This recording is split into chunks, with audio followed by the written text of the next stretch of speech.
Okay, so far we've been talking about unskillful craving and clinging.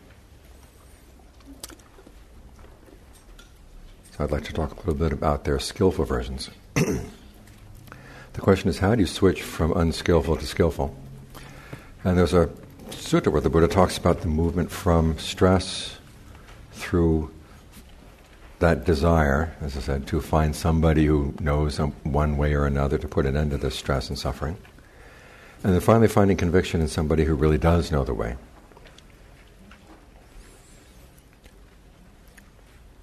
And so for looking at that right kind of person, the Buddha says you want to look for some person, and it takes a while to judge who is a reliable teacher or reliable expert on this kind of stuff. And two things you want to look for, though, in a teacher. One, does the teacher have any greed, aversion, and delusion that would lead him or her to claim to know something that he or she did not know? Okay, if you can detect that in the person, then you leave the person alone. Secondly, would that person ever recommend that someone do something that would be for that person's detriment? Would they ever recommend that they do something that would be harmful to that person? If so, stay away from that teacher. Now the Buddha also says that you're basically looking for someone of integrity. This is an element that also often gets lost as we learn about Buddhism in the West. Most of us learn about Buddhism either through taking a course in school, going on a meditation retreat, or looking at Buddhism on the internet.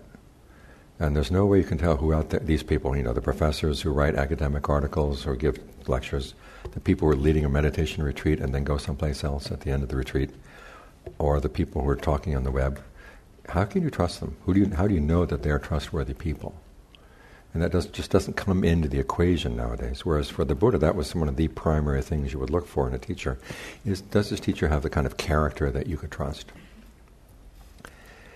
But he also says in order to detect that kind of character, you yourself have to develop character as well. This is an important element in creating the kind of a relationship from which you then gain conviction. Okay, I really do want to follow this path. I think this path is one that shows promise. So that's good to think about it. To what extent are you developing character in your relationship with a particular teacher? And character can be recognized in several ways. When this person is looking for happiness, would he or she search for happiness in a way that would be harmful for others? Can you detect any untruthfulness in the person? Those are kind of the two characters the Buddha is talking about. Another way you can look at in terms of the virtues of the Buddha himself are wisdom, purity, compassion. Purity meaning, actually following through with the desire not to cause harm. Wisdom in detecting what would be harmful, what would not be harmful. But then again, the Buddha, when he was looking for a student, he would look for two qualities. Is the student truthful, and is the student observant? Now, observant here means two things. One is being able to watch the teacher and pick up messages from the teacher beyond simply what is in words. When I went to stay with the John Phương, he told me as a student of his, I was going to have to learn how to think like a thief. Suppose you want to steal something from someone's house. Do you go up to the front door and knock on the door and say, when will you not be home, and by the way, where do you keep your valuables?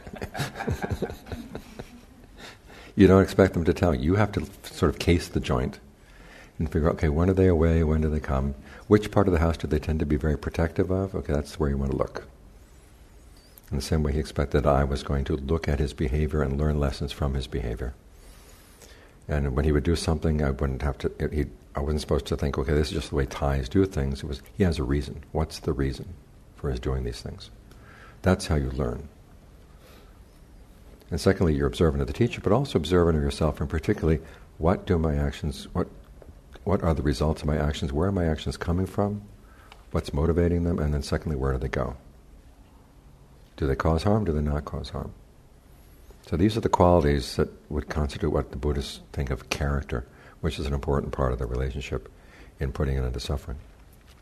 Now then, based on finding someone that you think is trustworthy, you gain conviction in their teachings. Now conviction here in Buddhism means particularly conviction in the Buddha's awakening, but the content of his awakening. It's who do you trust? You trust the Buddha. What do you believe in? You believe in the fact that he was awakened, and what are the implications of that?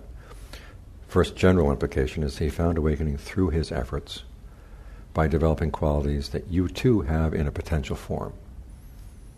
It's not that you're already awakened, but you do have the potential within you that you can develop these qualities to gain awakening.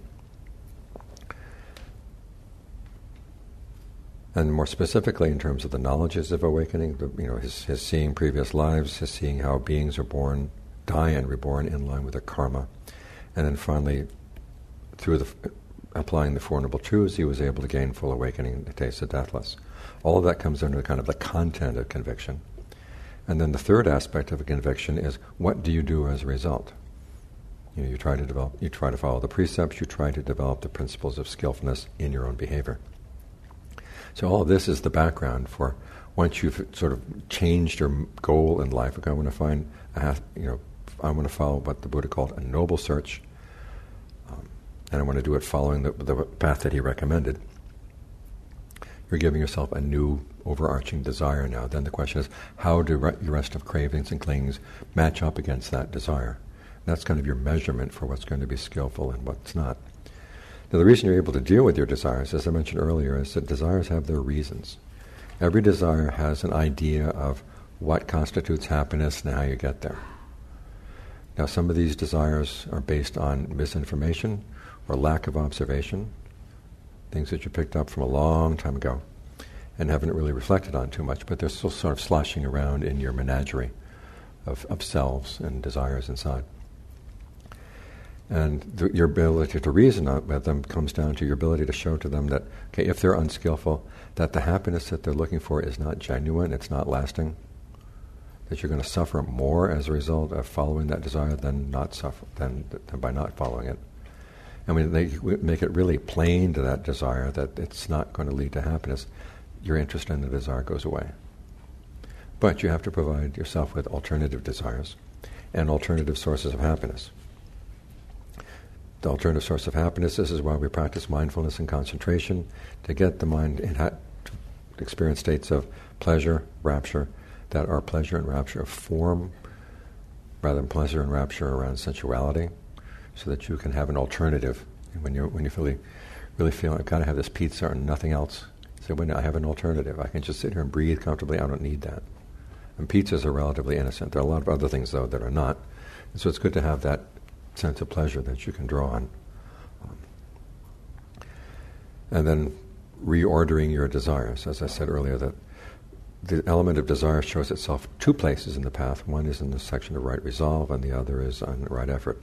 In right resolve, you say, I'm going to avoid thinking about sensuality. I'm going to avoid thinking in terms of ill will.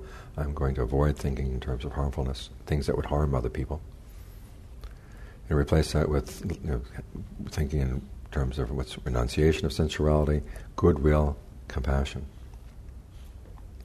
Now, there are many passages in the canon that give this message that you have to use desire in order to get beyond desire. One of them is the reading that we had where Ananda says, before you came to the park, did you have a desire to come to the park? Well, yes. Once you get to the park, where is that desire? Well, it's been satisfied. It's no longer there. So it's the desire that gets you there. When he talks about the craving, you hear that other people gained awakening, I want that too. Okay, that's a skillful form of craving and desire. It's interesting that both of those passages are Ananda speaking. He was a stream enterer for a long time, so he has good experience with what it's like to be a stream enterer, and the ways you still have to talk to yourself into wanting to go further. Another passage is Majjhima 24 with the relay chariots, where you take the chariot of virtue, and that leads you to the chariot of concentration, and that leads you to the chariot of view, but you keep going on and on and on. You're not trying to arrive at the chariot. You're using the relay chariot to get you to someplace else that's beyond them. And this is similar, of course, to the image of the raft. You take the raft across the river, and we all know about the part at the end. You don't carry the raft. Once you've gotten across the river, you don't carry the raft around on your head. But the section that people don't pay too much attention to is while you're going across the river, you have to hold on tight to the raft. Otherwise, you get swept down. One. Two, the other aspect is, what is the river? It's what the Buddha calls the fourfold flood. It's the flood of ignorance, views, sensuality, and becoming. But you're also using part of the path is also going to be right view, right concentration, which is kind of becoming. So you need the right versions of these things in order to get beyond the flood. We'll talk a little bit in a few minutes about some of the deeper implications of that. There's also passage number 30 in the readings. I want to go over this a little bit in detail because there are so many different translations of this passage and it's caused a lot of confusion. To begin with, this comes from the Sutta Nibbata in a section called the Attagavaga, or Attagavaga. And the Sutta Nibbata, especially this section, is written in a style of poetic riddles. In other words, this was very popular among the Brahmin sages when they'd get their soma as part of the ritual. And part of the ritual they would then be to start asking questions and compose questions in confusing ways, using language, a lot of wordplay in the language. So I'm warning you up front, the Buddha is playing with words in this, and I didn't continue with the conversation between Magandhya and the Buddha. Magandhya does not understand the Buddha. It's one of those cases where the Buddha is going over his head. Because he starts out by saying, "Sage, you speak of not grasping or to theorize judgments. This inner peace you're talking about, what does it mean? How is it by the enlightened proclaimed?"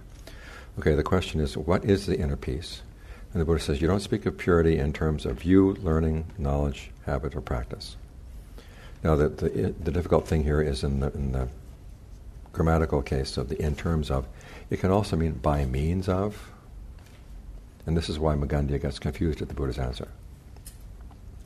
Because it's going to be, if the Buddha has views, knowledge, habits, and practices by which you attain this thing, but the goal itself is not described in those terms.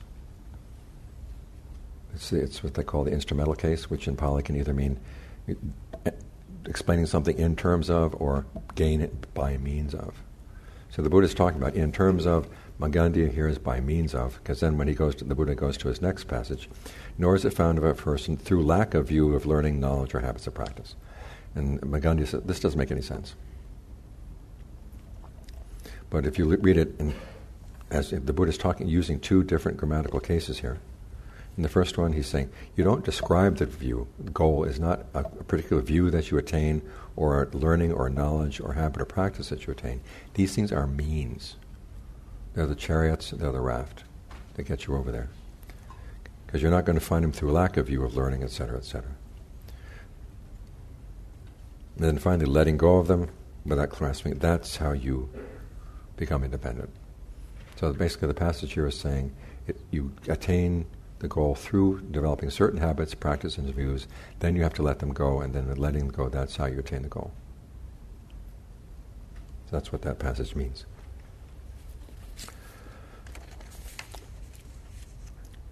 Okay, so let's go through the different kinds of clingings that are actually useful along the path. First, clingings of views.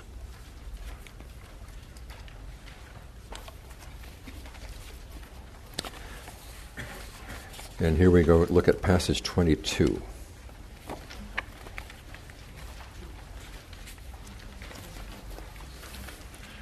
This is one of my favorite passages in the canon. Ananda Bindika tells off the wanderers of other sects. The story goes that it's too early in the morning to go see the Buddha. The Buddha and the monks are out on their alms round. He said, let's go see the wanderers of other sects. And they see him coming. They've been arguing among themselves, and they say, shh, be quiet. Here comes Ananda Bindika. He's a student of the Buddha. These people like quiet people. So they get quiet. And he comes in and sees them. And they ask him, so, you're a student of the Buddha. What kind of Buddha views does the Buddha have? And here Ananda Bindika is a stream enterer. But he says, I really don't know the totality of the Buddha's views. Well, if you don't know the Buddha's views, how about the views of the monks? I don't know the totality of their views either. What about your views? He said, well, I'll be happy to tell you my views, but first I'd like to hear your views. And so the different wanderers, some of them say the cosmos is eternal, others say the cosmos is not eternal.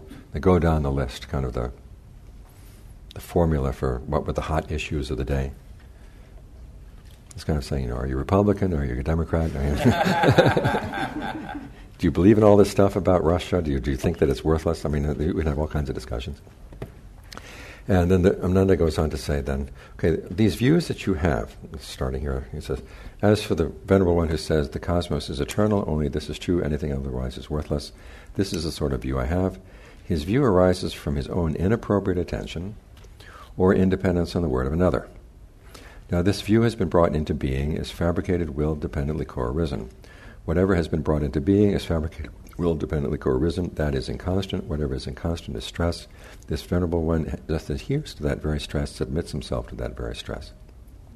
So instead of addressing whether the view is true or not, he says, what goes into forming a view like that, and where does it lead?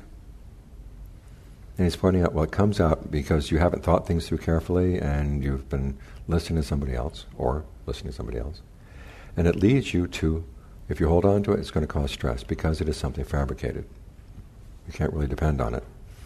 And so it goes down all 10 of the views, and that's his analysis. So he's looking not so much as the content of the view as the act of holding on to the view. What does it do to you? And so they say, okay, well now you've attacked all our views, what about your view? And his view is whatever is brought into being is fabricated, will dependent clear arisen. That is inconstant. Whatever inconstant is stress. Whatever is stress is not me, not what I am, and not myself. This is the sort of view I have. So it's taking the application of how he analyzes their holding on to views and says, this is my view.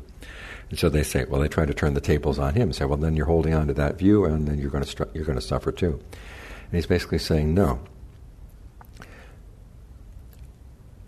Whatever has been brought into being is fabricated, will, dependent, arisen. This is inconstant. Whatever is inconstant is stress. Whatever stress is not me, is not what I am, is not myself.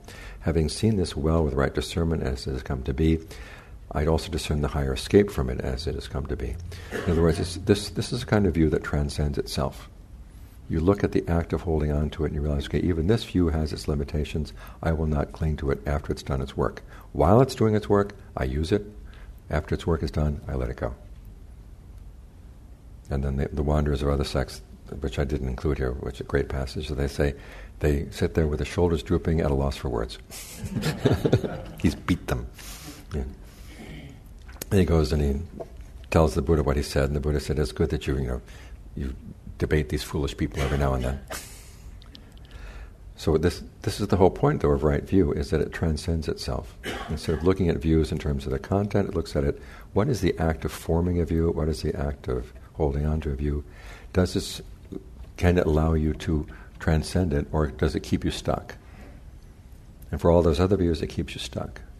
And that would also go for, I'm just going to be a person of no views, I will have no views. Well, that is kind of something you hold on to. You have your reasons for creating that position, and you hold on to that position, and it doesn't get you beyond it. Whereas right view gets you beyond it. This is why it's something it's useful as a raft. It gets you across, and then enables you to let go.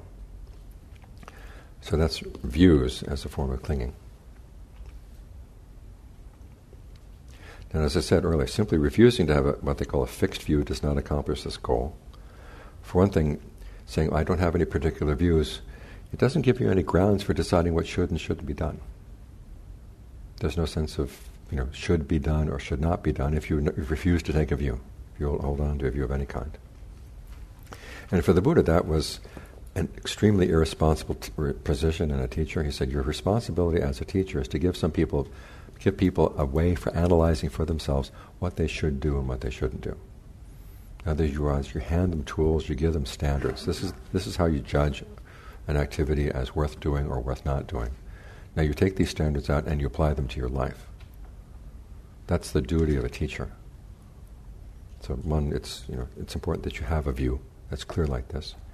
If you say you have no views, you say, well, you're left to your old preferences or are swayed by the preferences of others. And even this position of having no views is an object of clinging, but it doesn't transcend itself. You just sit there, no view, and it goes nowhere. It leads to a very limited kind of happiness. So this is why you need to take right view as a means to go beyond views. There's no other position that you can take that would actually take you beyond views in this way. The other form of clinging that has a use on the path is clinging to yourself, your sense of self. Now here, we talked earlier about the sense of self that you develop in concentration. That's a useful sense of self. I'm here doing the concentration. Or in the very beginning, I'm the one who's going to be following the precepts, I'm the one who's going to be benefiting from following the precepts, so I follow the precepts. One of the reasons why they say at stream entry, your attachment to the precepts is no longer necessary. because you've internalized them so well, and you no longer need to form a sense of self around the precepts. But there still is a lingering sense of self because you have to develop concentration, you still have to develop discernment. So the sense of there's something more that further to be done, there's going to be some kind of self or some kind of I that's going to have to be doing these things. So what kind of I do you need? Well, you don't have to figure out who you are, but you figure out, am I a responsible person? Am I capable? Can I do this? This is where we get into that. I talked a little bit about earlier about the self as the consumer and the self as the producer. The Buddha uses these concepts. The self as the consumer, that is that self as the governing principle, where it basically says, I started a practice because I love myself, I wanted to put an end to suffering. If I stop the practice, does that mean I don't love myself anymore? And that thought should be enough to make you stick with the practice. So you'd have to depend on that sense of self, that I'm going to be the one who's going to benefit from this down the line. There's an interesting passage when the Buddha says, let go of what is not yours, that will be for your long-term welfare and happiness. He's talking to people who are going to be letting go of them sense of themselves through their sense of themselves. You know? This will be for my happiness if I let go of my sense of me. It sounds paradoxical, but that's how the mind works. If you say, well, there's no self there to begin with, so what's going to benefit from letting go of a sense of self? Nothing. So you use that sense of self as what's going to benefit from the practice. Then the second sense of self is that you are capable. This is the one where a nun is talking to the nun. I didn't specify it in the passage, but the story is great. This nun really decides she likes Ananda, and so she wants to have him come to her quarters. And so she has a friend say, go tell Ananda that I'm sick. And so Ananda, being compassionate, comes and he sizes up the situation immediately. And so he gives her Dharma talk. He says, we practice so that we can get to the point where we're beyond the need for food, but we need food in order to practice. We practice so we can get beyond conceit, but we need conceit in order to practice. And the conceit here is, other people can gain awakening, they're human beings. I'm a human being, I can gain awakening too. That is a form of conceit. There's an I in there that's going to be central for getting you on, becoming the I as the producer. We practice to overcome craving, but we need craving on the path, i.e. craving for awakening. We practice to overcome attachment to sexual intercourse, and there's no role at all for sexual intercourse on the path. And she bows down at his feet and says, I'm sorry, I've been a fool. So you need a sense of self as capable, responsible, and you use this as part of your motivation. I'm going to benefit from this. Of course, as John Swat has a really great line, he says, when you attain the happiness at the end of the path, you don't care whether there's a self or no self to experience. The happiness is enough in and of itself. At that point, the issue of self becomes irrelevant, because after all, what is your sense of self? It is a strategy. Not self is also a strategy. Your strategy is, okay, the effort that I put in and the enjoyment that I'm going to get out of it, is it worth it? And that's that calculating part of the mind. That's why we hold on to certain things. That's why we identify something as a self. Now, if something doesn't match up with that, you say, this is not worth it, I really don't want this, then you disidentify. So not self is also a strategy. Now suppose you have a younger sister, and some bullies down the street are beating up on her. At that point, she is your sister, right? You're going to go down and defend her to get her away from the bullies. You come back home. She takes your toys and starts playing with them. All of a sudden, she's not your sister anymore. She's the other. I mean, technically speaking, yes, she is your sister, but all of a sudden, you don't care. You want to get that toy back from her. Your sense of self grows and shrinks like an amoeba. And we do this throughout the day, about things that we care about, things we don't care about, what we pick up as an activity, what we let go of. And the Buddha is asking us to use both strategies more coherently. Be coherent in what you identify with. Be coherent in what you don't identify with. That's how you get on the path. So that's clinging to a sense of self in a skillful way.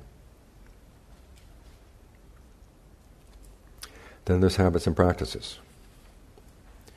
Okay, first you have the habit of virtue.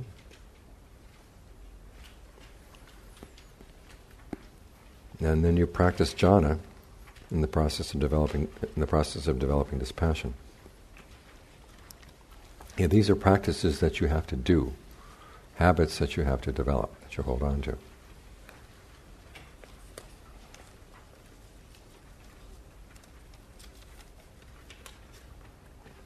If you don't do these things, the path will not come together. Because you need the virtue, you need the concentration in order for the discernment to be able to do its work. So you have to work on doing these things. As I said earlier, while you still have not received your first experience of stream entry, or first experience of awakening, you really do have to work consciously on your virtue, because there's always going to be part of the mind that's going to be wondering, is this really true? This business about awakening and karma and all this other stuff.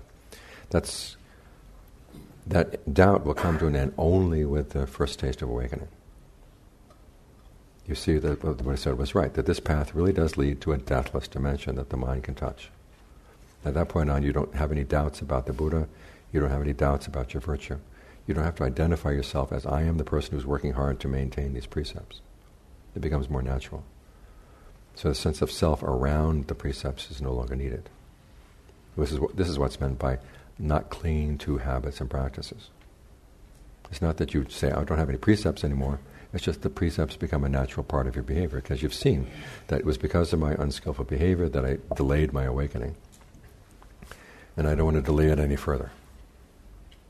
So I'm not going to do anything unskillful. But you still need a sense of I around the development of concentration. You still need an I around the sense of development of discernment. So those are the three ways in which views, a sense of self, habits of practice, by clinging to these things you actually develop the path, which is your duty with regard to the path. You develop it to the point where it actually does its work. Only then do you let it go. And there's an example in the readings about going beyond concentration. But first, let me talk about that. I talked about those 5 steps. One point I want to emphasize a little bit more is the importance of knowing we talked about knowing the location of your craving, exactly where do you focus on for your craving, because that's where the allure is. If you're trying to see, well, this thing that arises and passes away in my mind that I know is unskillful, what's the allure? You have to find out, where exactly was my craving focused? Only then can you deal effectively with it.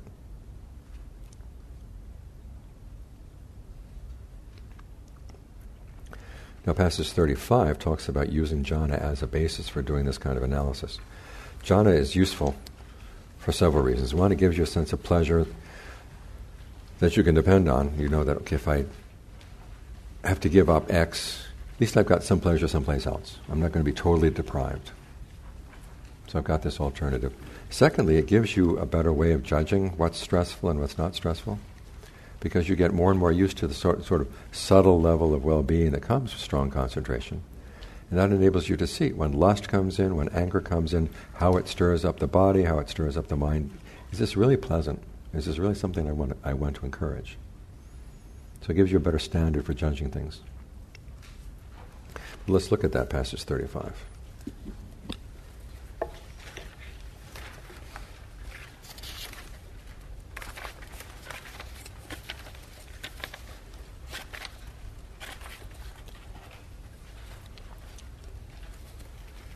Pages 35 and 36.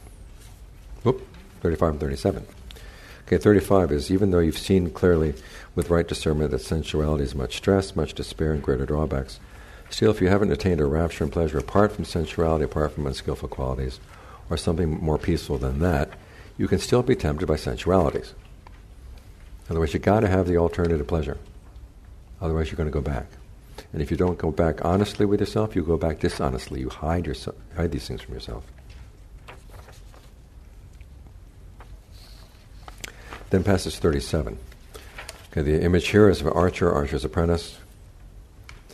You become able to shoot long distances, fire accurate shots in rapid succession, and pierce great masses.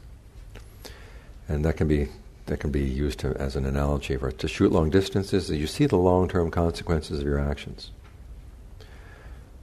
To fire shots in rapid succession is you see precisely when things arise and pass away in the mind. And then to be able to pierce great masses, you pierce the mass of ignorance. Okay? So, how do you do that? You say first you enter in this case it's the first jhana, rapture and pleasure born of seclusion accompanied by directed thought and evaluation. You regard whatever phenomena there are that are connected with form, feeling, perception, fabrications, and consciousness as inconstant, stressful, disease, a cancer, an error, a painful infliction, alien, disintegration, and emptiness, not self. Okay, you develop the concentration, you get good at it. You get skilled in it. You don't. One of the worst things you can do is say, okay, I've gotten the first jhana, now I jump to the second. You master what you've got. Or say, I've got the first jhana, let's go straight to Vipassana. You master what you've got. So you get really familiar with it. Then you analyze it in terms of the 5 aggregates. For example, if you're focused on the breath is form. The feeling of pleasure that comes with focusing well on the breath, that's the feeling. Perception is the perception of the breath that holds you with the breath to begin with. And you've learned to realize that you can perceive the breath in different ways. You can perceive it as the air coming in and out of the nose. You can perceive it as the energy flow in the body. You can perceive the body as being like a big sponge, so it's not just the nose that breathes. You can perceive it as not so much the air or the energy you're bringing in as an energy radiating out from the body itself. There are lots of different ways of perceiving the breath. And you should find out whichever one is most helpful with your concentration. Okay, that's the perception. Then there's fabrication. It starts off, of course, with directed thought and evaluation. In other words, you focus your thoughts on the topic of the concentration, and then you evaluate. Is it a good, is this good, is this not? If things are going well, how do I maintain it? If they're not going well, what do I change? There's kind of a little inner conversation as you're settling in on your object. That's fabrication. And then consciousness is what's aware of all these things. So you've got form, feeling, perception, fabrication, and consciousness all there in the concentration. And as you're developing a concentration for the sake of having a pleasant body, that becomes your food. But now you start using it to develop more alertness and mindfulness, and also you start using it to develop discernment. And here you do that by applying these different perceptions. Now up to that point, as I said, you're actually fighting against 3 perceptions. In other words, you're trying to make this constant, you're trying to make it pleasant, you're trying to make it under your control. And this is the best way of figuring out, well, where exactly does inconstancy begin? Where does stress begin? Where does not self begin? In other words, you push against them. You try to make something constant, easeful, under your control, as much as you can. Then you begin to see there are limitations to that. Rather than just accepting what the Buddha said, that inconstant, stressful, not self, okay, you say, let's push against that. And John Mahaprabhu has a great line. He says, the Buddha says the 5 aggregates are inconstant, stressful, not self. Prove him wrong. And then John Lee says, you don't be in too great a hurry to apply the 3 perceptions to things. You fight against them first. Push against them. Take care of your aggregates. See what you can get out of them. Because you're turning them into a path. However, you get to the point now, you've mastered the concentration. This is when you use the concentration to look at your other attachments and let go of them. Then you find, okay, the big attachment that is left is your attachment to your concentration. Turn around on that. Then you apply these different perceptions. And these basically come under the three main perceptions. You've got inconstant, stressful, a disease, that's stressful, a cancer is stressful, error is stressful, painful affliction, those are all stressful. Alien is not self. Disintegration, inconstant. Emptiness, not self. Those are both not self. Okay, these are ways of inducing dispassion. Say, even this concentration has its drawbacks. Now, we've seen the allure of the concentration, now we're looking at the drawbacks. Because it's something that has to be maintained. It's fabricated. Yeah. At the point you say, okay, this is the greatest pleasure you've known, but even this has its drawbacks, where do we go now? And the mind inclines to something, I'd really like something that would not have to be fabricated. And then you have this perception here. This is peace, this is exquisite, the resolution of all fabrications, the relinquishment of all acquisitions, the ending of craving, dispassion, cessation, and unbinding. And at that point, you begin to realize, if I stay here, there's going to be stress. If I move someplace else, there's going to be stress. What's the alternative? What's neither moving nor staying? That's your homework. And he says, staying right there, you reach the ending of the effluence. Or, if not, then through this Dharma passion, this Dharma delight. Now remember, what are passion and delight? Clinging. You're clinging to the deathless at this point. Because after all, your habits all along have been to feed, right? You've been feeding on sensuality, you've been feeding on the aggregates. You get the concentration, you feed on the concentration. You have your first experience of deathless, you go, and you lose it. You feed on it, and you lose it. So you remember that next time around. The next time it happens, I'm not going to feed on it. Now, how do you do that? You have to say, well, even this is inconstant. Even this, it's constant and it's easeful, but it's still not self. I can't lay claim to it. I can't feed on it. That's why the Buddha has that teaching: all dhammas are not self. It's not just fabrication. You say, I can't lay claim to anything if I'm going to find true happiness.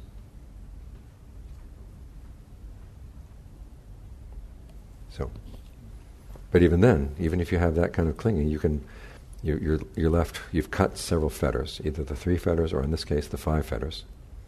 Self-identification views, grasping at habits and practices, uncertainty, sensual passion and irritation. And if you do that, then you're due to arise spontaneously in the pure abodes, there to be totally unbound, never again to return from that world.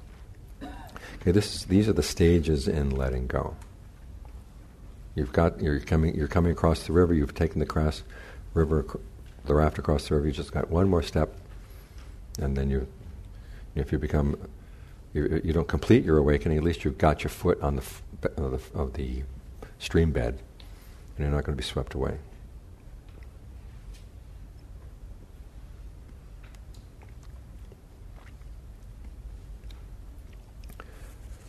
Any questions on what I've said so far? Yes.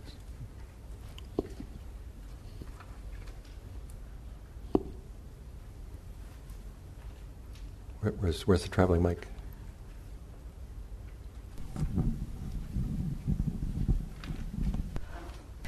You mentioned the importance of knowing the location of craving, and being able to say, this is where the allure is.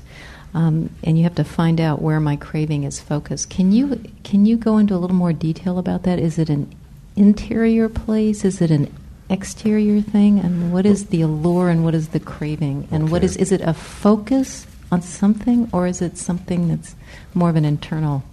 It can be either external or internal. It can be either one. Could you give examples? Okay, I'll give you an example. I gave you the one about the BMW chill. Okay, you're not focused on the BMW. You're focused on who I am, your perception of who you are as an owner of BMW that everybody else is going to envy and be jealous of. And you can zip past them in your BMW. That's where your craving at that point is focused. It's not on the BMW per se, it's on you.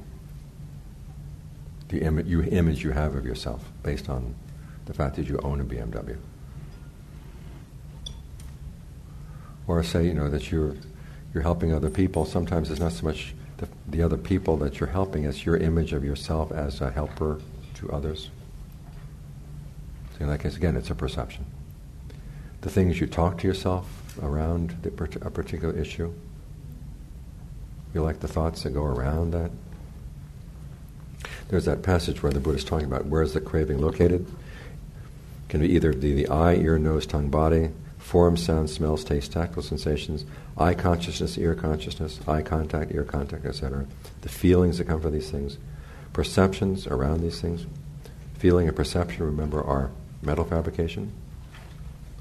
Intentions.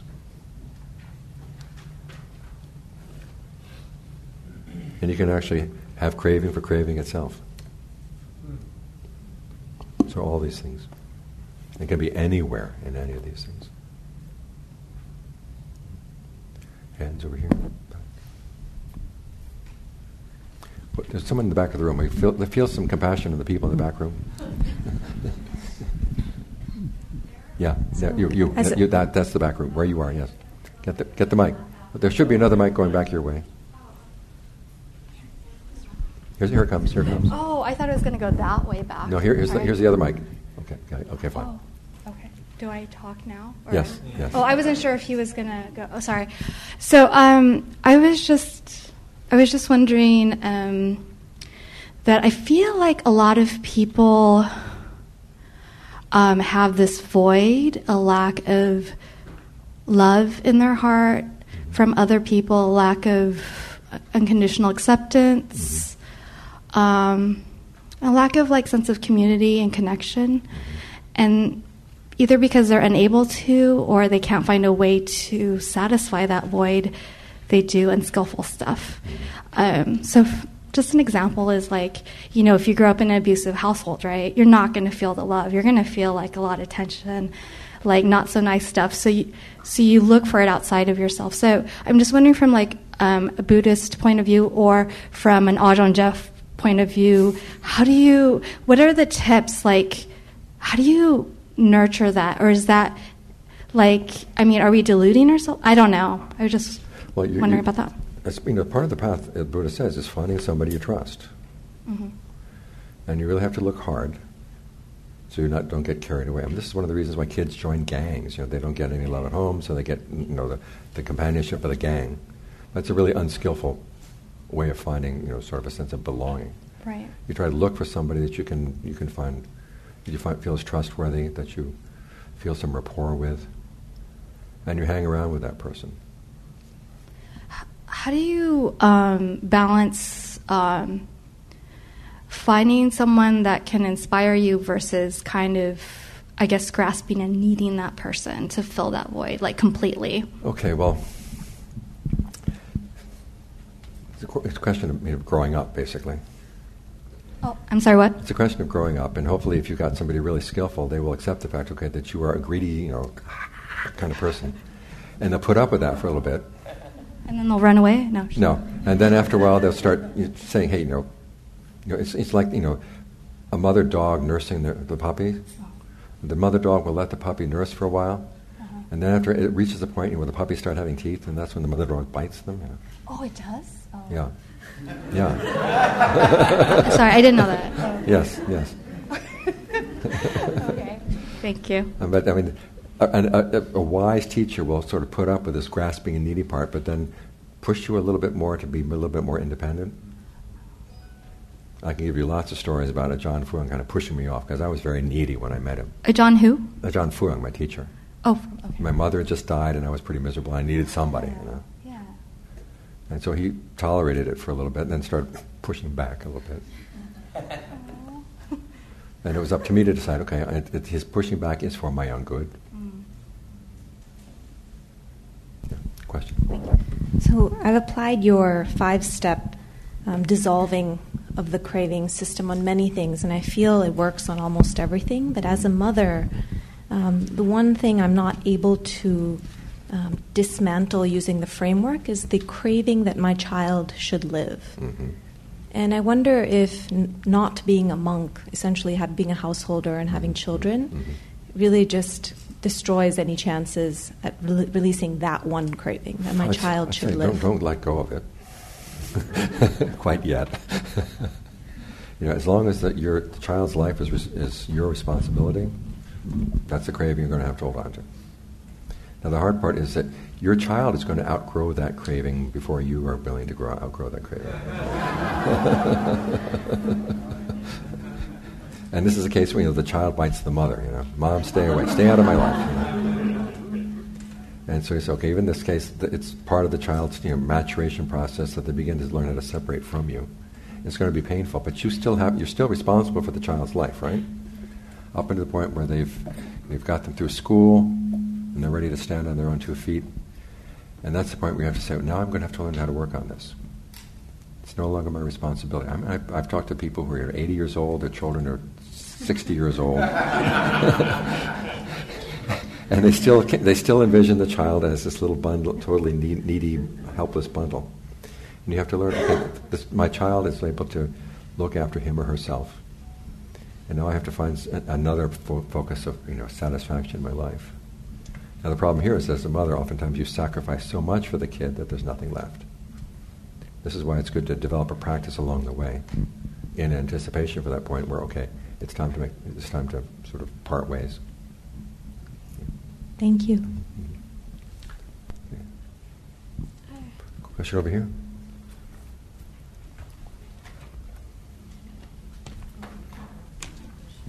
I have one. Okay.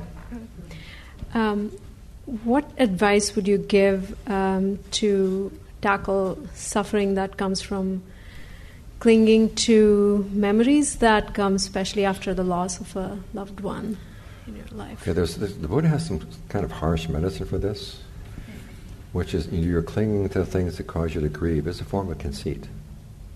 There's the big I am here, and I am the person who has this big loss.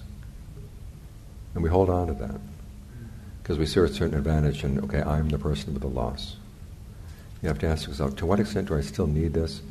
Part of it is a sense that if I don't continue grieving over this person, I'm not being loyal to the person. And you have to realize that person is gone. Mm-hmm. They're someplace else now. They don't even remember you anymore.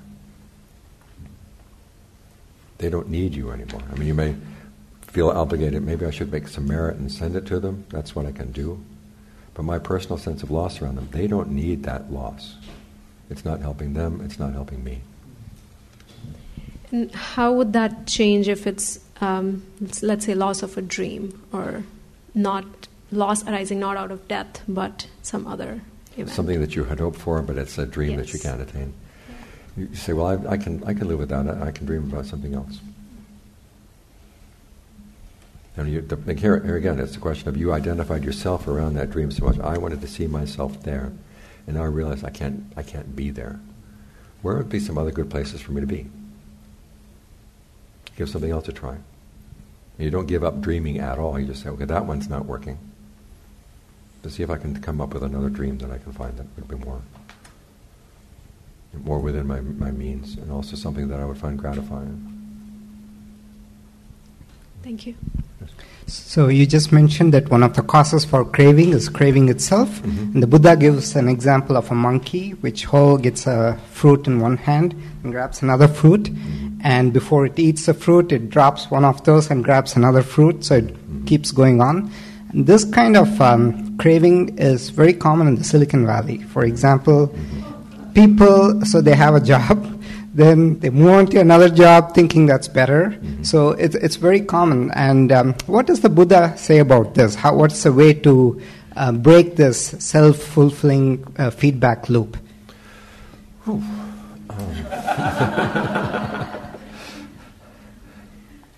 Okay, you have to ask yourself, okay, what is it that I'm craving and leaving this job to go to another one?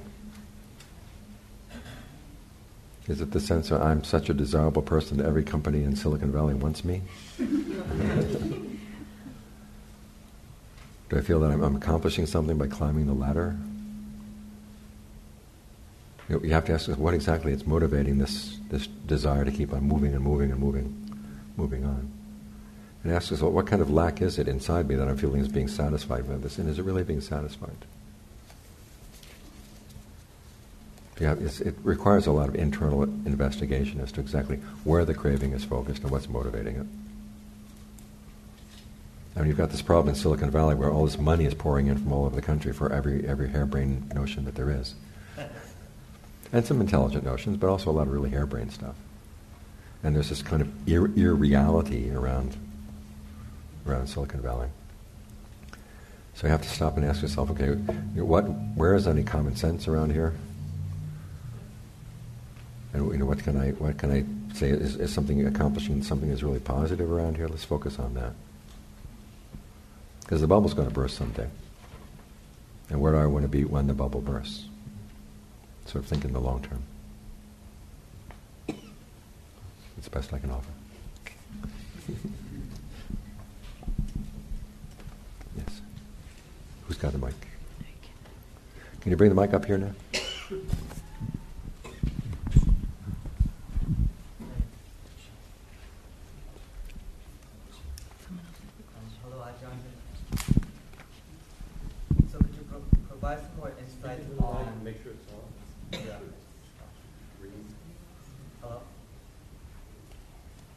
It's on. Okay. Okay, so Could you provide some more insights on the skillful means in which one should, form themselves? Because with my experience, different stages of life would mean kind of different conceptualizations of the self. And then a lot of people kind of experimentalize with finding themselves, trying different things until they kind of find the core value that they can uphold, right? But then sometimes you have unskillful means of doing so and skillful means of finding the self, of establishing the self. So how would you go about discovering that? Okay, first you have to say, okay, anything that breaks the precepts, no.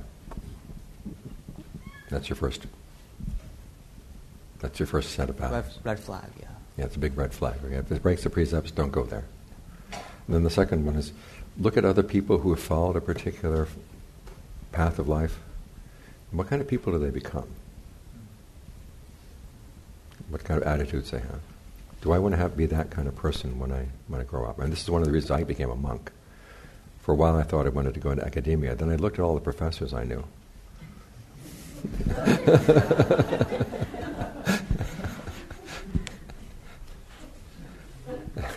And what finally hit me was, I've told this story and I've upset a couple of professors in the past. There was going to be a meeting of the American Academy of Religion. I was thinking I'd go into Buddhist studies. So I went, and they had this seminar on Thai Buddhism. And the three big names in Thai Buddhism were all giving papers. So I went. And they had this huge ballroom, 12 people. That was it. And there were three papers on totally disparate aspects of Thai Buddhism, and they weren't even talking to each other. And while I was watching and listening, I don't know if you've ever read any Jean Piaget. Piaget, he's the psychologist. He did this diary of his daughter's development.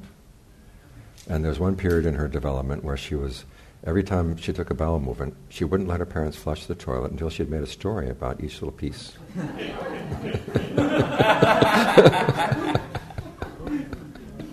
And for some reason that image flashed in my mind. So that's why I said, I can't do this. I'm sorry. I got to be a monk. So look at the people who have followed different paths. Do you want to be that person? Those are two ways that I would say, sort of start out. Mm-hmm. Okay. Yes. My question is regarding, you've mentioned many times finding a good teacher,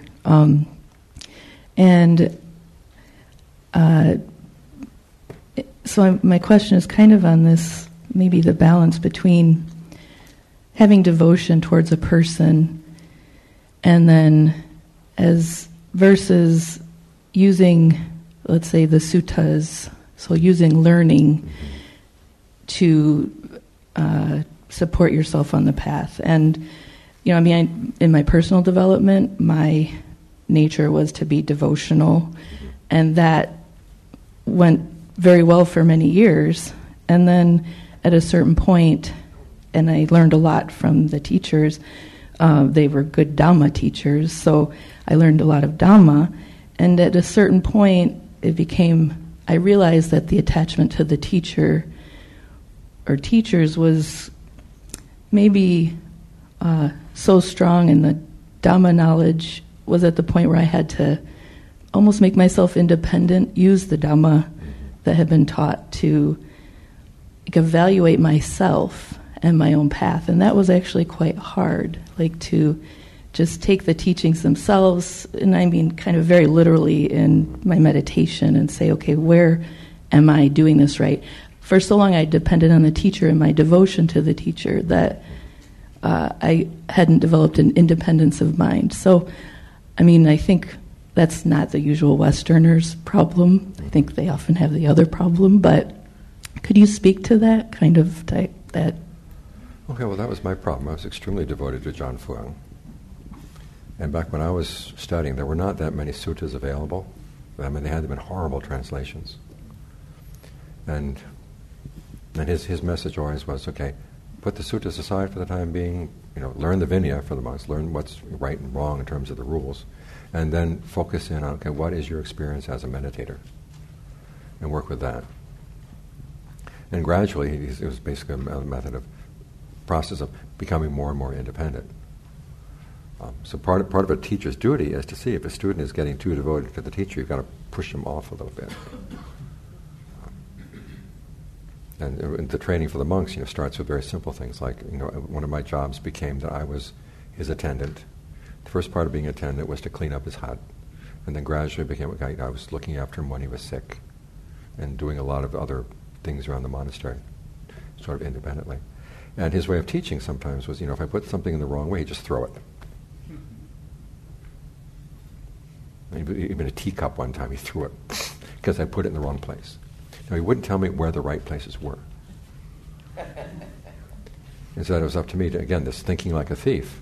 So that's the duty of a good teacher, is to kind of push the student to be more and more reliant on his or her own powers of observation.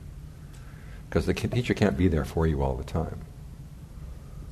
So I guess my question is, directed more towards you, your advice to a student, like about using the suttas or using the teachings. In my case, I had learned Abhidhamma, and I found that actually learning the Abhidhamma, first of all, helped me understand the suttas better, but also I felt more clarity when I was listening to a teacher, whether I felt their teaching was maybe had precision and clarity as opposed. So the development of learning, I guess, in the development of an independent practice. Okay, you'll find as you practice that there will be periods where you don't really feel the need to read because things are happening in your meditation. And so you want to explore what is my experience here.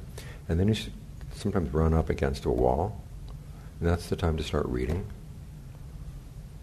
Until you feel, okay, I've read enough. This is just becoming perceptions and thoughts in my mind. It's not really something real for me. Then you go back to the practice. So learn how to read. Okay, learn how to read yourself as to when do I need more practice, when do I need more reading. I will say, however, that be careful about understanding the sutras through the Abhidhamma, because the Abhidhamma was a way of trying to standardize the vocabulary, make a systematic sort of taxology for all the teachings. Whereas the sutras are basically a method of how the Buddha applied teachings to specific individuals in specific cases. And it's good to see those teachings in context as opposed to being taken out of context, which is what happens with the Abhidhamma. Because certain teachings did get a little bit distorted as I got into the Abhidhamma.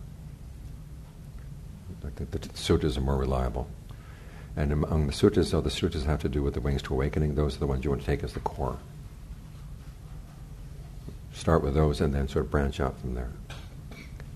Question back here.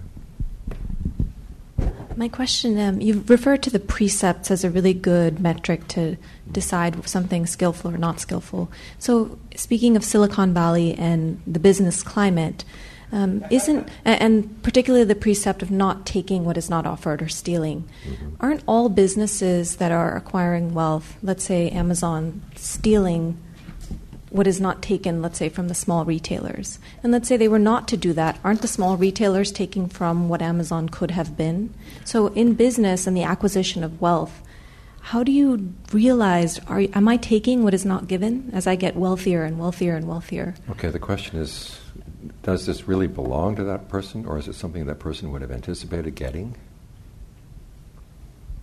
If it's something that already belongs to them and you're taking it, well, that would be against the precept. Taking away from something that they're anticipating getting, that's not against the precept, because it doesn't belong to them yet.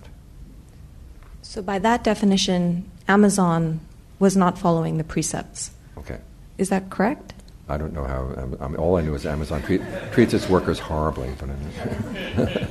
But what I mean is Amazon became an online marketplace that made all the local retailers go out of business. Yeah. So and then you'll have multiple examples in businesses where you're taking market share from other people because you're competitive. Amazon did it by slashing prices and undercutting the prices so it could drive other people out of business, which was unethical. Now, if they basically said, okay, we're going to provide a better service, but we're going to actually charge people what it costs us to provide this service, that would be okay. But then they asked to look at how are they treating their workers, and one of the ways that they're making things really cheap is treating workers like little machines, which is horrendous. It's one of the reasons I don't buy things on Amazon. So for you, you have the bliss of blamelessness as a monk. For us, people who are interacting in society, we deal with all of these businesses in multiple different ways all the time, whether we work there or not. So how do we interact with these new superpowers of Facebook and Google, and this is when how do you navigate? Get some politicians who would learn how to trust bust a little bit. I mean, this is what they have. What they did with the time of Theodore Roosevelt. They had to cut a lot of these companies down into little pieces. I mean, and you needed somebody in the governments that was strong enough to say, hey, look, this is not in the public good to have so much concentrated wealth and so much concentrated power. So that's where I would go if I were a layperson. There's a question here. Hi, I'm a layperson, and I have a question. It's a little bit hard to explain, but I try my best. I found myself very lucky to be exposed to different Buddhist traditions, and I'm coming from Asia, and then live in Europe for a long time, and then I come here.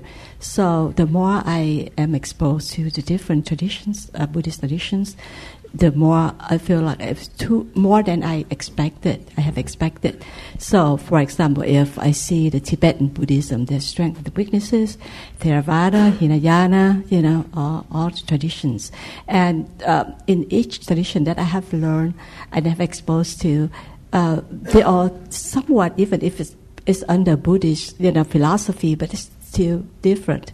So do you have any advice on how to get the general guidelines and how to, like sometimes I chant, I sometimes chant the Buddha names, and sometimes I recite the tantras, and mostly I do meditation, but I do a lot more than I thought I could absorb, so I kind of a little bit overwhelmed, and I don't know which direction. I know that you should go to the good teacher, the good guru, but I don't know. I've been exposed to many of them. So could you have any advice on that? Okay, well, the Buddha says you have to look at any teaching as to, when I put the teaching into practice, what does it do? Oh, sorry. Okay. When I put the teaching into practice, what does it get me to do? What are the results of those actions? Is it making me a better person? Is it making me more compassionate? Is it making me wiser? Yeah. And so you have to look at this teaching. How does it affect me? One thing I think is it's hard to belong to one's sect or the other, because I can find good strengths and weaknesses in each tradition, in each practices. You know what I mean? So could I be able to incorporate all the Buddhist sects? Well, it's best to start with one and get to know that one really well. Yeah. Start with something foundational, and so then okay, this is what this practice is all about. I thoroughly understand this particular practice. Yeah. And then you're in a position to say, well, what good things can I borrow from other places? Okay. But you have to have at least one core practice. Okay. Because otherwise you're just picking in terms of what you like and don't like. I feel like I'm making salads, Yeah. And so what you want something that's actually coherent. Yeah, incoherent, yeah, right? Okay, yeah. And of course, I would highly advise you to go to Theravada, but that's why I'm here. And stick with it, Thank you. There's a question back there.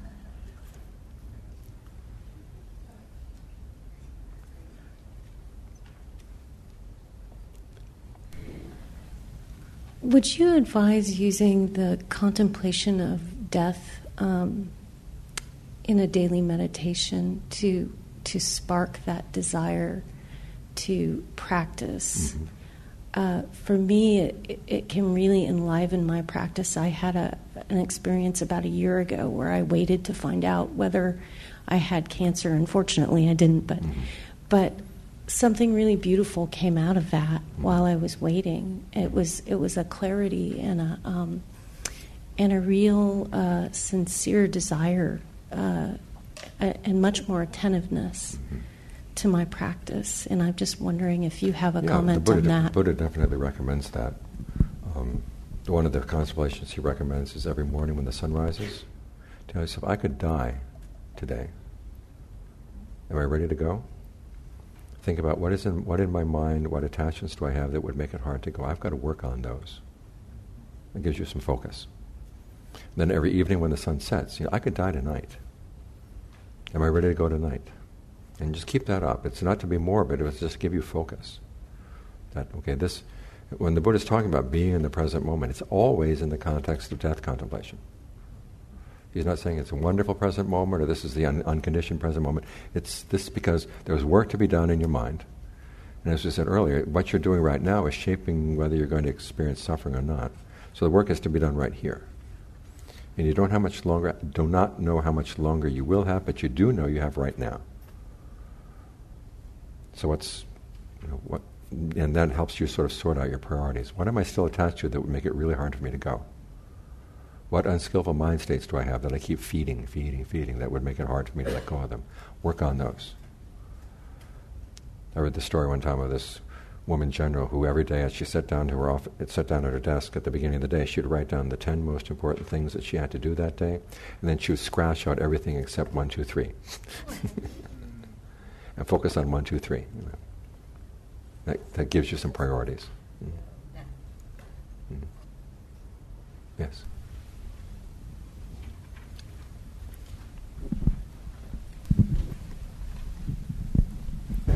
Ajahn, 2 questions. One is, you were talking about the several steps on trying to stop the clinging, watching the arising and seeing what happens along with it, so seeing it drop away and so forth.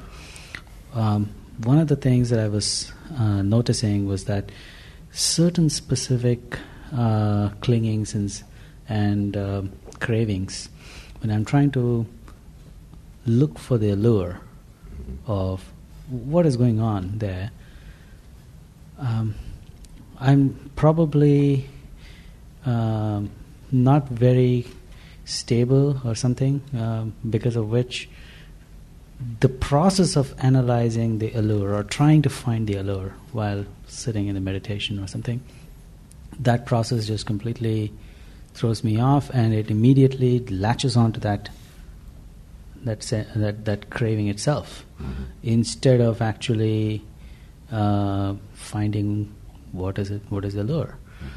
So it seems like the allure is sometimes, in this particular case at least all these cases that I am experiencing, way too strong, or maybe I'm not even ready for it. What do I do there? Okay, sometimes the allure is something that you hide from yourself. And sometimes, as you say, as soon as you see the allure, you go for it. And you have to say, what would happen if I didn't go for it? What would I be lacking? Because this gets down to the craving for the craving. Okay, part of the mind feels, if I don't go for this, I'm going to be missing something. But what if I denied it myself, would I actually be missing that? And again, it's useful to do this kind of analysis when you've had some really good concentration, and it felt really, really good, and you have a strong sense of satisfaction. And then you see, okay, do I really still want to go with that? And if I went with that, what would it do to my concentration? This wonderful state of mind that I've developed. You see, gosh, I'd lose it. Because all too often we believe, well, I can come back to concentration any time at all. And so I can go in for this. And it's the idea of, when did I have your cake and eat it at the same time? But realizing, okay, I'm going to lose it. In fact, that's exactly the sort of analysis that's seemingly going there. It's like, I do ask myself this question, okay, if I go for this, it'll probably destroy my concentration, but it comes, there's a part of my mind that says, well, come on, you're going to be able to reconstruct that concentration very soon, eventually. And so there is that. So what do you do to talk to it? Just say heedless.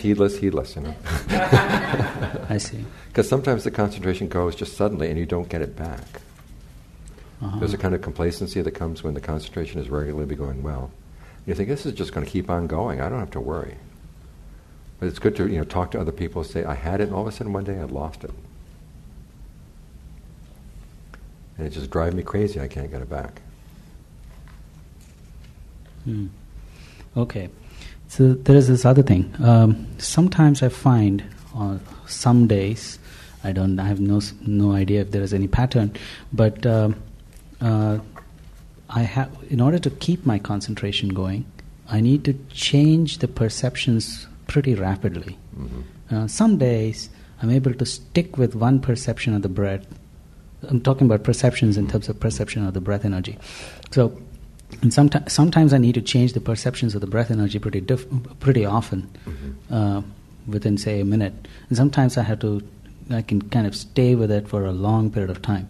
Is there something that is going on that I need to do here, or what am I to learn from this? You learn from it that the mind has different needs at different times. I see. That something is riveting one moment, it may not be riveting anymore after that.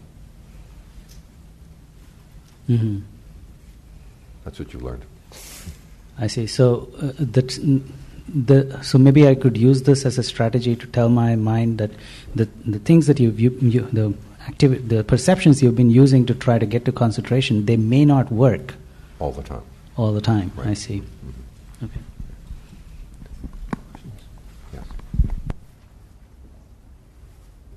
So I'd like to return back to the concept of this desperation for the acquisition of wealth in the Silicon Valley right now, because from my observations, corporate America has this tendency to form a system of kings and pawns, and using the pawns, such as to say employees or workers in life, I guess, to sort of serve the big corporations, the big companies. So even those people who want to acquire wealth while still trying to maintain a strong spiritual foundation usually can't, because the acquisition of wealth interferes with trying to go pursue the path, because you have things like down payments, you have things like property tax, you have bills to pay, and so it becomes an obstacle, an obstruction, to devoting yourself to the spiritual path. So my question is, what would you say about the pursuit of an abundance of wealth to create a life, to free up time to pursue the spiritual path, to pursue the spiritual foundation? Okay, you have your choice. Either you try to grab as much as you can and then retire at age 35. Or you can say, look, I can't wait till I'm 35. What if I get cancer when I'm 34? So maybe I should work on. Maybe I don't need all that wealth right now. Maybe I can learn how to live frugally and not be as wealthy as my neighbors, and maybe get out of Silicon Valley.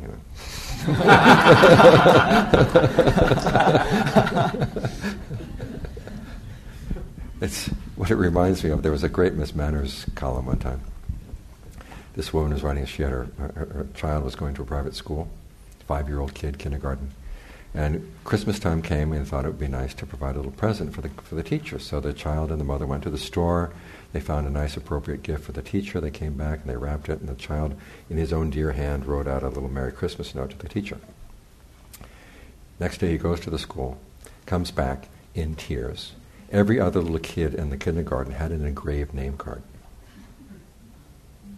He didn't. He was the only one without an engraved name card. And so the mother asked Miss Manners, what should I do in a case like this? And Miss Manners says, your child is traveling in a bad crowd. Silicon Valley is a bad crowd, okay?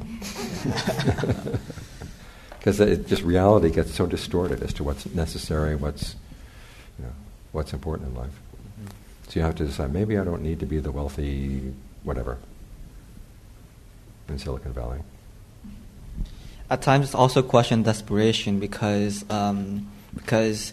if you're not pursuing the monastic life, you have different responsibilities, like raising a family. If you might be single, then you have a devotion to service.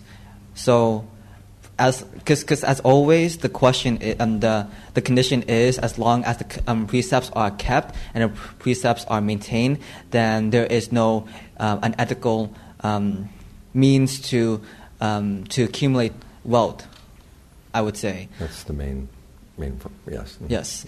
But at times it becomes difficult for simple people, lay people, to practice and juggle different things because there are not many options available. Mm-hmm. In Silicon Valley, maybe outside of Silicon Valley, maybe in Texas, you might, just have a more affluent life if you wanted to. But in any case... But that would be Texas. There are pros and cons to everything. Texas is too hot. What was that? I missed that. Texas is too hot to live in, yes. But it's much cheaper. But that's not the only problem with Texas. And the demographic. But the reality is that people are confused about what matters to them. Mm-hmm. Is it wealth or is it spiritual growth? And a lot of people try to balance the two, spiritual growth and wealth. Mm-hmm. But in most cases, it just ends up being there's a dissonance in there. Mm-hmm. Okay, this is one of those cases where you have to decide what's really important to me. This is my human lifetime. How can I best use this human lifetime? And say, wealth is not all that important. I mean, wealth is not a bad thing, but if it comes to, okay, either I'm going to follow the spiritual life or I'm going to get wealthy. Okay, spiritual life comes first. I'm willing to take a few cuts in your salary and take some cuts in your material benefits. If you have kids, teach them, okay, money is not everything.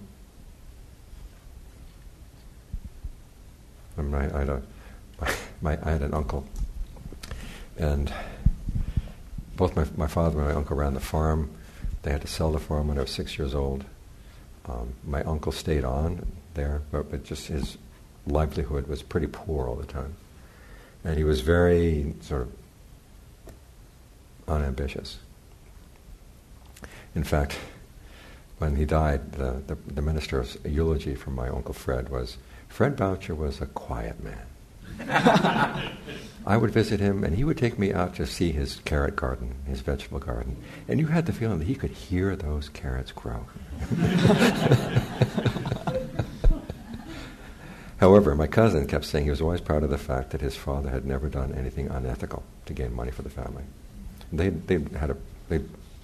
had some hardships, but he was always proud of that fact, that his father had always been ethical in his occupation.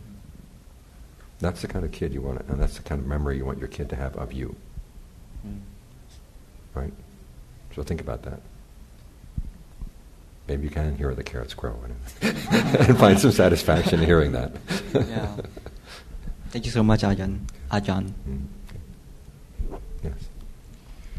The decision to renounce lay life and to become a monastic is an important decision, not to be taken lightly. What metric would you use to judge whether you're ready? And then what steps would one take to responsibly wrap up responsibilities in lay life in preparation for taking that big step? Okay, it depends on what your responsibilities are. If you have a kid, wait till the kid is 20 or 21 at least. And again, whatever, I'd have to know specifically what the responsibilities are to give you specific advice. And the question of whether you're ready or not, you go live in a monastery for a while. See what it's actually like. Because, I found at the monastery it's good to have our candidates stay for a whole year before they actually decide whether to take on the life as a monk or not. And by Giri, it's even 2 years. They're smiling.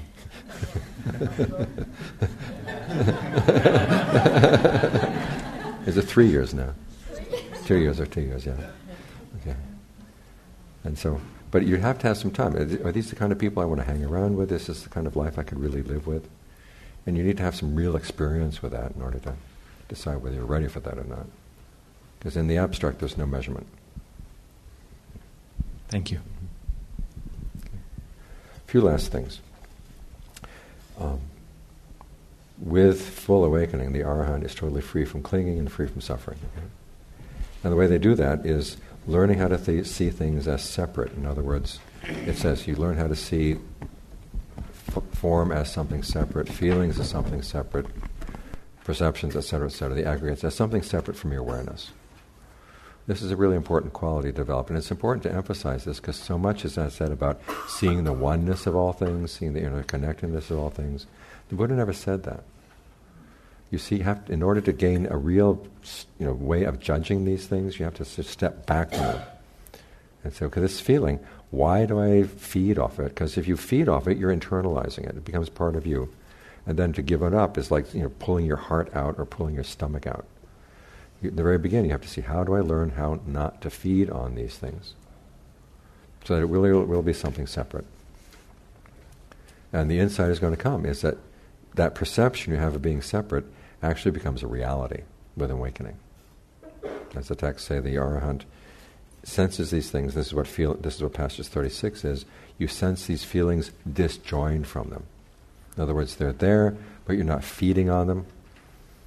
It's like the difference between seeing some food on the sidewalk and immediately eating it, as opposed to seeing there's food on the sidewalk, but it's none of your business. You're not going to suffer.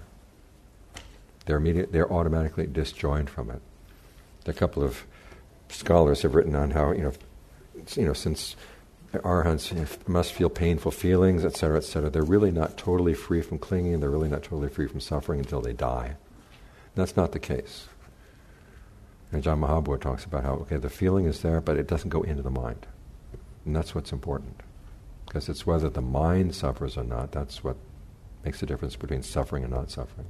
They will feel painful feelings, but the mind doesn't suffer because they're not gobbling them down. So it is possible to live and to function in the world without clinging, without suffering, and still do a lot of good for the world. But the main point is, you're not causing yourself any suffering, and also you're not going to be coming back. There is that consciousness in awakening. The Buddha doesn't define awakening or nirvana, but he does talk about 5 qualities, and one of them is that there is a consciousness. It doesn't have any object. Secondly, it's ultimate bliss, ultimate freedom. It's an ultimate truth because it doesn't change, it's not conditioned. And it's the best thing there is. Nobody's ever gone there has ever regretted it. So, that's the teaching for the day. We have 2 or 3 more minutes. Any last minute questions? Yes. Mike for the monk.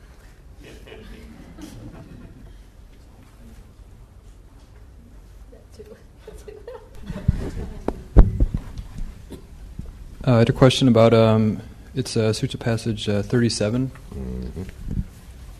Mm-hmm. There's a quote within this is peace, this is exquisite, the resolution of all fabrications, etc. Mm-hmm. When I came across this passage before, I think I'd seen it as, usually translated as the cessation of all fabrications. And I was wondering why you choose... Because the word is not nirota. Sankhara, but I can't remember what the... Samato. Yeah, the resolution now.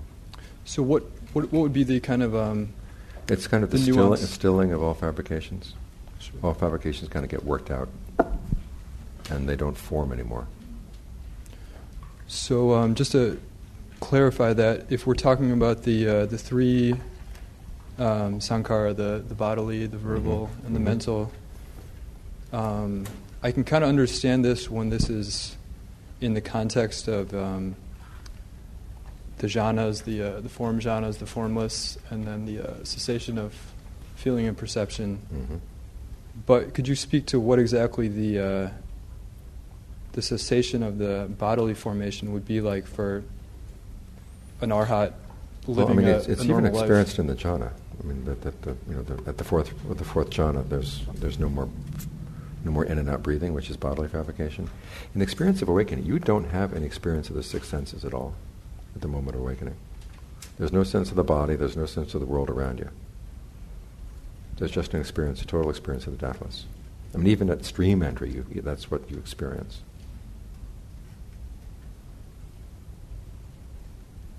But then how does that, how can that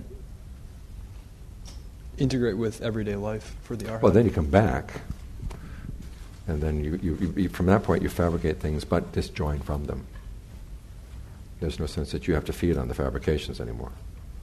But at the moment of awakening, everything just disappears in the world of the six senses. Thank you. Yeah, that point about the disjointment is very helpful. And then also in this in the sutta, there's a repetition on the bottom similarly with the other jhanas. Mm-hmm. So it seems to be that this insight regarding the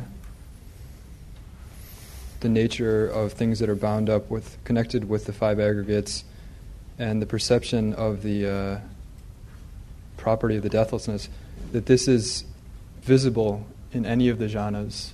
It is how does that possible work for out? awakening to happen from any of the jhanas. Now, which jhana it's going to happen from for you never know in advance. So you can't say, I've got the first jhana, I've got all I need. Sometimes you say, well, I just got to keep working on my concentration until I develop the discernment. You never know when it's going to happen. But it can happen beginning with the first jhana. Thank you. Anything else? Back here. Over here.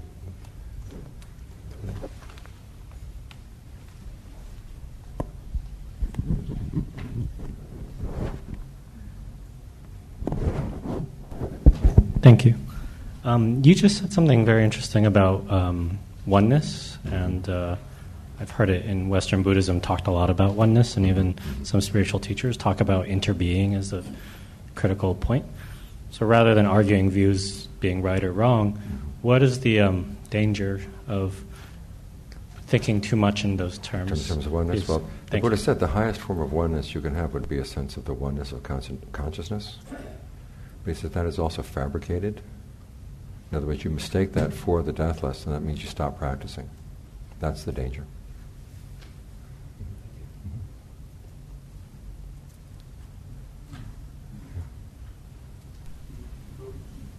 Over here.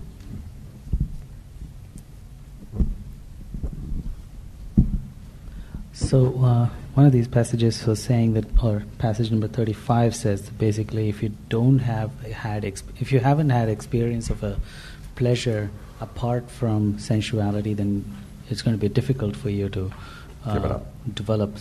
Yeah. So if you haven't had any experience of a pleasure outside of fabrication, how can you want it? Want it, or not want it. Want it is probably, we probably want deathless happiness, hopefully. But if you have not had an experience of happiness outside of fabrication, how can you develop how can you talk to yourself to develop dispassion or get disenchanted with fabrication? Okay, you have to work on making the best fabrications you can. And then see, okay, even these have a lack. Because once you've fabricated something, it's not going to stay there. You've got to maintain it. And there's a sense of disenchantment with the fact, no matter how good this gets, I'm going to have to keep on maintaining. Isn't there something better? So how is that different from getting sick and tired of it at the end of it? Is that what it is? Or that's basically what disenchantment is. Okay, so you do, that's what happens. So you get sick and tired of it. Yeah. But then there is a deathless happiness. I'm just surprised that it seems like there's a fabricated happiness that you're always doing that, but then you suddenly stop fabricating and there's another kind of happiness. Mm-hmm. It's always there? It's the potential is always there. And one of the things you realized was that the potential was always there, but you missed it. I see. Okay. One last question here.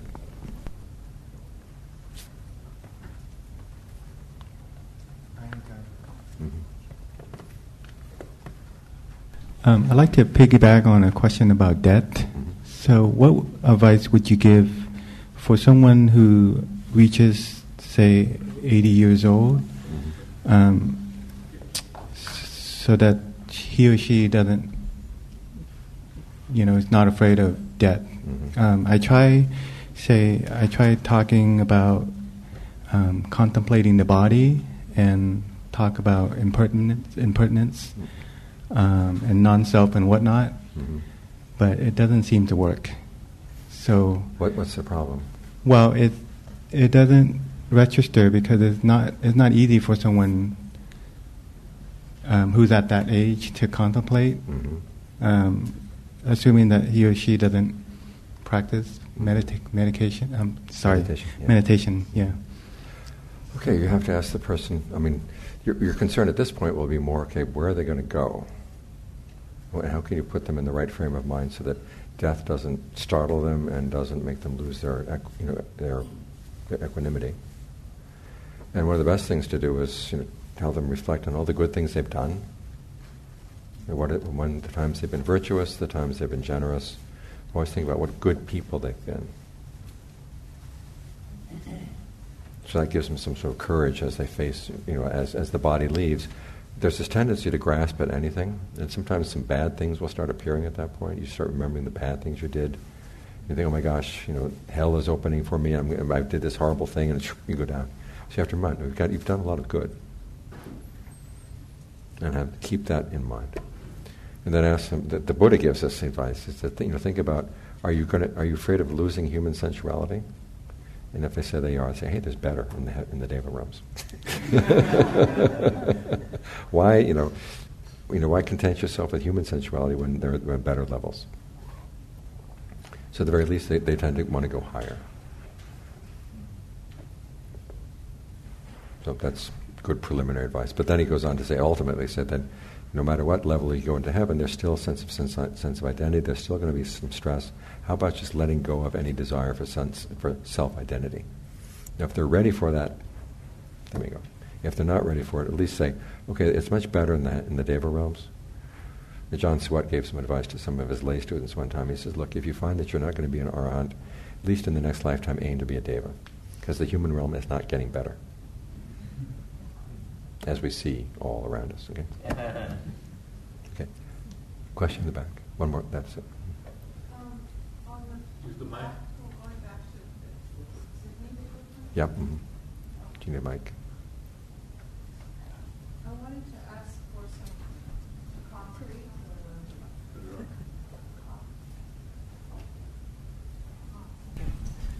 I wanted to ask for some concrete suggestions for the abating of the free-floating craving.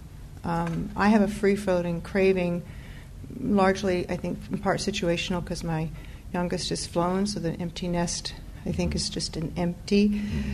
And I often will just sit and go meditate for 10 minutes to a particular talk of Ajahn Sasita where he addresses the pleasure of meditation, allaying a little bit of craving. But it feels a little bit like putting a Band-Aid over one hole in a colander. So the concrete things that I would like are twofold.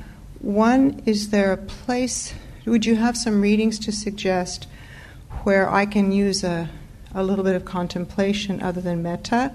Metta creates a feeling state. So I'll imagine a puppy or my children as babies to remind myself of a certain feeling state. But during the day, I can't always sit and meditate. And I would like to explore other ways of being mindful, watchful and available, I guess, in the moment during the course of a day. As I watch it rise and fall, if there was a way, or maybe it's unskillful, to just willfully change mind states. It's definitely appropriate to willfully change mind states, and that's what mindfulness is all about. Right. Okay, so for metta, I would recommend looking at a book called The Sublime Attitudes. Okay. By Thanissaro Bhikkhu. And for working on your mind states as you go through the day, there's another book by the same author called With Each and Every Breath. Called, excuse me? With Each and Every Breath. Aha. Okay. And there's another book, though, that's, I mean, given the fact that, when your kids have gone, you're beginning to look at the fact, okay, now I've just got the remainder of my life. How do I want to go about dying? There's a really good book by Ajahn Mahabua called Straight from the Heart. Mahabua, okay. Those are the 3 books I'd recommend. There were 3, actually. Yeah. So may I ask you afterwards so I can put them in Evernote? Mm-hmm. Okay, thank you so much. Mm-hmm. Okay. Thank you for your attention.